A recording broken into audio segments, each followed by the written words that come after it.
What are taxes? And why do we pay them? Taxes are compulsory financial contributions that individuals, businesses, and other entities are required to pay to the government. These payments play a crucial role in funding various public services and government operations that benefit society as a whole.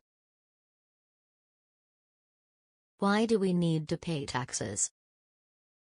No one for public services. Taxes are the primary source of funding for essential public services such as education, healthcare, infrastructure, like roads and bridges, law enforcement, and public transportation.